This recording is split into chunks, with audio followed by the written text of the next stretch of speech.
Did I know you recently posted a music chart where Devil from Hell was #1 and funny enough, Five Finger Death Punch #2. I mean, so you got to take a little bit of pride in that one, in that one chart. Well, I guess it's kind of ironic it lined up that way. But I mean, they were immediately #1 the next week for like multiple weeks. So I mean, it's all good. There's no competition there. I'm just glad we got to #1. That's cool. That's a rare thing, and we're really lucky. So that's awesome. So obviously you went back and you took down all of the old psychosexual stuff, and then now you're posting the newer stuff. The newer stuff has a little bit of that Five Finger Death Punch production value. You know, it sound like the drums and it sounds really good, and it has kind of that vibe to it. So did you go back into it going, my fans, my Five Finger Death Punch fans are kind of expecting maybe this sound, or is that just what you felt like doing? No, not at all.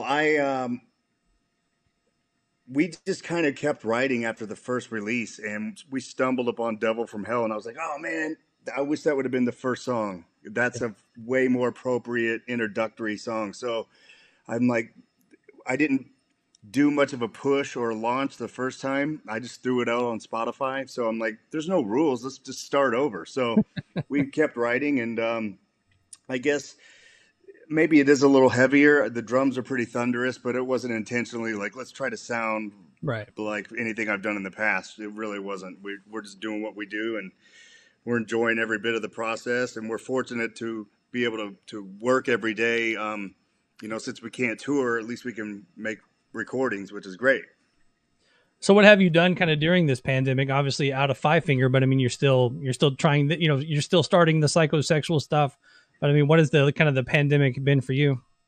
We're probably in the studio 5 days a week, writing and recording. So that's really all we do. Or we'll shoot a music video. It's just nobody knows about it because it's not out, but it's coming. Everyone's going to know soon. Dave Farrett in the comments section, Five Finger Death Punch probably has the worst lyrics of any band I've ever heard. So being different is an improvement. Well, everyone kind of writes what they feel, and it connects with certain people. So to me, it's no good, bad, whatever. It's just whatever. Yeah. Like Ivan writes what he feels, and that's how I do the same thing. So it's just kind of a snapshot of where you are at the time. Sometimes you connect with the lyrics, sometimes you don't.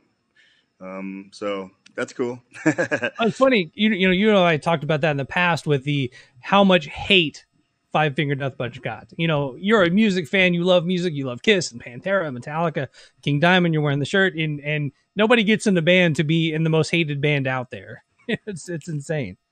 Yeah, well, that happens when like people are force-fed stuff. If it's on the radio too much or on too much of the video, if it's overplayed and pushed on people, then you start to resent it. Like, all right, enough, man. But that's a good sign for the band because that means it's successful, Right.